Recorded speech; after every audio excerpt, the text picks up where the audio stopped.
So, the cell phone, it's a modern marvel, right? I have one, you have one. It's an amazing device. You can do almost anything on it. You can book a vacation, you can talk to employees, you can have fun, you can do just about anything on it. And it's also kind of sad. You see these people, right? Maybe you've been to the restaurant and you see a couple, they're each buried in their phone. It is addictive. And we as adults, we can handle that, right? We as adults can handle that. Can children? No, they can't. And what are they set up for? As kids get hooked on these devices, what goes on the apps, especially things like Instagram and TikTok? They're in for a lifetime of body shaming, envy, materialism, sexualized content, cyberbullying. All bad things. Yeah, there are some great things there, but the most addictive things seem to be really bad for anybody, especially the kids. This is a total, full-on crisis. It's a national security crisis, and as much as we like to complain and moan about Congress, I was impressed today. They had a great big hearing, and the heads of some of the big tech companies were there. And members of Congress from both parties gave it to these guys. They came in kind of like those tobacco executives in the mid-90s, right? These folks who kind of run the world. I have a soft spot, though, for Twitter. I think Twitter is a force for good. But TikTok and Meta, no way. The guy who runs TikTok and the guy who runs Meta, Zuckerberg, Shu, right? That's who they are? Yep, those guys. They were in for the brunt of it today, and they deserved it. These platforms, especially Meta, which owns Instagram. You've seen Instagram, right? It's pictures, pictures, pictures, pictures. Everybody looking at things and feeling bad about themselves. Did you know, I didn't know this until recently, that Instagram facilitates the dissemination of child pornography? They do. If Zuckerberg really cared about America, he'd shut that company down immediately. He's not going to do that. Wall Street Journal, we all agree that's a fairly reputable paper. They did a deep dive on child porn and Instagram, and what they found was, well, take a look. Pedophiles have long used the internet, but unlike the forums and file transfer services that cater to people who have interest in illicit content, Instagram does not merely host these activities, its algorithms promote them. Next, please.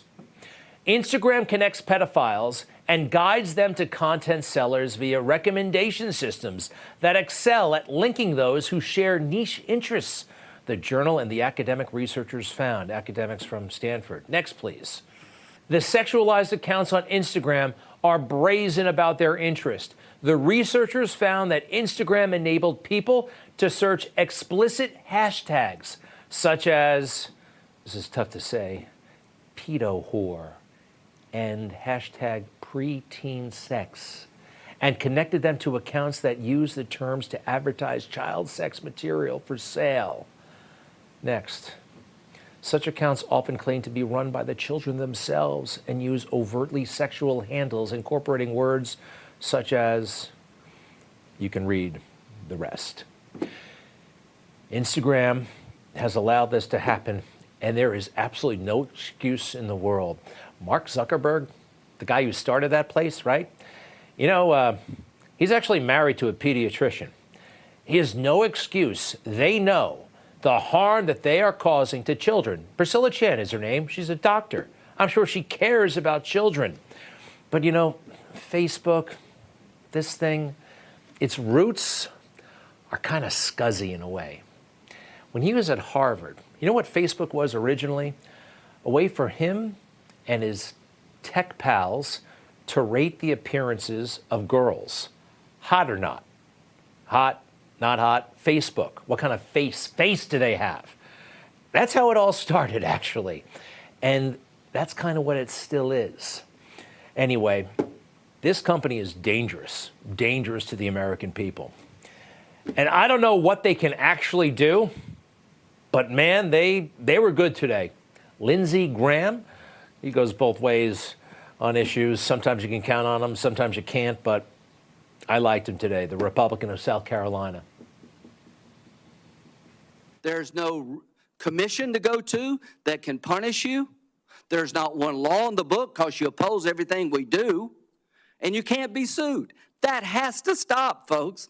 How do you expect the people in the audience to believe that we're going to help their families if we don't have some system or a combination of systems to hold these people accountable? Because for all the upside, the dark side is too great to live with. We do not need to live this way as Americans. Absolutely. Senator Graham, thank you. And Senator Ted Cruz.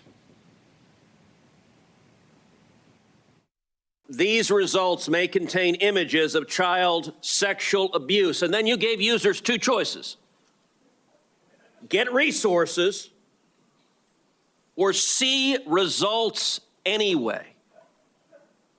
Mr. Zuckerberg, what the hell were you thinking? In what sane universe is there a link for see results anyway? What follow-up did Instagram do when you have a potential pedophile clicking on, I'd like to see child porn? What did you do next when that happened? Senator, I think that an important piece of context here is that any context that we think is child sexual Mr. Zuckerberg, abuse, that's called a question. What did you do next? The phones they have are portals to predators, to viciousness, to bullying, to self-harm. And each of your companies could do a lot more to prevent it. And you know what? There are some Democrats who are good on this issue. I liked it. I don't like Senator Blumenthal day in and day out. He's a Democrat from Connecticut, but I liked him today. From your own internal document of failing to act, and it is the reason why we can no longer trust Meta and, frankly, any of the other social media. We can no longer rely on social media to provide the kind of safeguards that children and parents deserve. Who will support the Kids Online Safety Act? Yes or no? Mr. Citrin. There are parts of the act that we think are great. No, it's a yes or no question. I'm going to be running out of time, so I'm assuming the answer is no if you can't answer yes. Credit where credit is due. Senator Richard Blumenthal, Democrat of Connecticut, working bipartisanship to save kids. I like it. But the MVP today was Senator Josh Hawley, Republican of Missouri. That there's no link. You've been doing this for years. For years, you've been coming in public and testifying under oath that there's absolutely no link. Your product is wonderful. The science is nascent, full speed ahead, while internally, you know full well your product is a disaster for teenagers. You knew about it. Who did you fire? I don't think it's appropriate to talk about like individual it's not appropriate. HR decisions. Do you know who's sitting behind you? You've got families from across the nation whose children are either severely harmed or gone, and you don't think it's appropriate to talk about steps that you took? The fact that you didn't fire a single person? You've made billions of dollars on the people sitting behind them, you here. You've done nothing to help them. You've done nothing to compensate them. You've done nothing to put it right. You could do so here today, and you should. Awesome. You know, there are accounts that tell you how to commit suicide. There are all kinds of, this is how you can weigh 80 pounds, anorexic accounts, and the sexualized content. So what would you do if you ran a company that was harming children? Maybe come up with an age restriction. Only adults on our content, on our products. That would be reasonable, don't you think? I mean, that at the least. He didn't do it today. Instead, I don't think it was an apology. It was a lame kind of whatever. But Josh Hawley put him on the spot. Watch this. So let me ask you this. There's families of victims here today. Have you apologized to the victims? Would you like to do so now? Well, they're here. You're on national television. Would you like now to apologize to the victims who have been harmed by your product? Show them the pictures. Would you like to apologize for what you've done to these good people? I'm sorry for everything that you've all been through. It's terrible. No one should have to go through the things that your families have suffered. And this is why we invested so much and are going to continue doing industry-leading efforts to make sure that no one has to go through the types of things that your families have had to suffer. Totally inadequate. Anybody under the age of 18 can't be on the social media platforms. That's where we are. That's what we need. They're going to continue to study the issue. Doesn't cut it. And the families, children who have harmed themselves or are no longer here, they were not moved in the slightest by what Zuckerberg said. I don't feel like his apology was, I feel it was very fake. It lacked any heart behind it. I think he could have did better in his apology to us. Well, I felt like it was a half-hearted apology, and I could hear his lawyers keel over in the back of the room. And he didn't really apologize directly. It was sort of around the corner. But all this, lecturing and shaming of Facebook, of Zuckerberg, and the guy from TikTok, it might actually do something. It really might. I don't know. Look, when Trump won in 2016, Facebook, they were on the run. I mean, Facebook was public enemy number one for Democrats because the Trump campaign utilized Facebook more effectively than Hillary did. Brad Parscale was Trump's digital guy, and they ran circles around Hillary. I mean, listen to this stuff. In the primary season, what was the strategy on Facebook, and how did it kind of shift going into 2016? Shock and awe. Shock and awe. How Yeah. so? What's that mean? Which means is put Mr. Trump's message, let him speak directly to camera, and get it to as many people as possible. And why was Facebook the ideal medium for that? Low cost CPM, large numbers of conservative voters, ability to broadcast all day, multiple times to the same audience. And the numbers were showing in the consumer side that people were spending more and more hours of their day consuming Facebook content and aggregated newsfeed.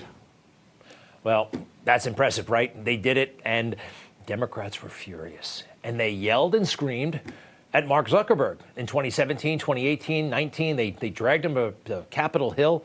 And Kamala Harris was actually, back when she was somewhat eloquent, actually. I don't know what happened to her. Laid into him. And Mark Zuckerberg, well, he did all kinds of things to get back in the good graces of Democrats. He gave $350 million to various left-leaning organizations that would favor a Democrat turnout in 2020. Take a look at this. In certain states, well, number one, gave money to every state in the country, I think, except West Virginia and Wyoming. $350 million spread out among counties. Here's an example. Pennsylvania. How much of the money went to red counties? About $1. To blue counties, about $5. All right. This was a Democrat get out the vote effort. Next state, Georgia, same thing.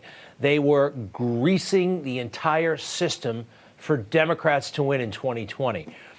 And for a little while, Mark Zuckerberg was back in the good graces of his Democrat friends. And that's the way he leans. When Zuckerberg went to the White House to see Obama, I think they went off to Camp David afterwards. These guys were, talk about a bromance. But with Trump, very chilly. Very, very chilly. So Mark Zuckerberg kind of plays God, right? He's trying to control everything. After the 2020 election, a few months after, I think it was July 4th, he makes like he's George Washington, grabs a flag and water skis across some lake, pretending that he saved the country. Nobody could figure this out. I think I did. This was his way of claiming credit for the election of Biden. That's what I think is going on here. All right. Facebook, big tech, they have let us down. They're a danger to our society. And I think America should take those things from those bros in Silicon Valley. Look, Thomas Edison, if he only gave the electricity to Democrats, we would have taken those light bulbs from him. We would have taken the whole system from him. The American government would have done that. And there's a way, I think, antitrust, invent a law. Alexander Graham Bell, if he only let people he agreed with politically talk on the phone. And now we have this technology that can move elections, and that is harming children. And finally, for the first time in a long time, Democrats and Republicans are coming together. Let's make it happen. Save the children. And I'll be right back.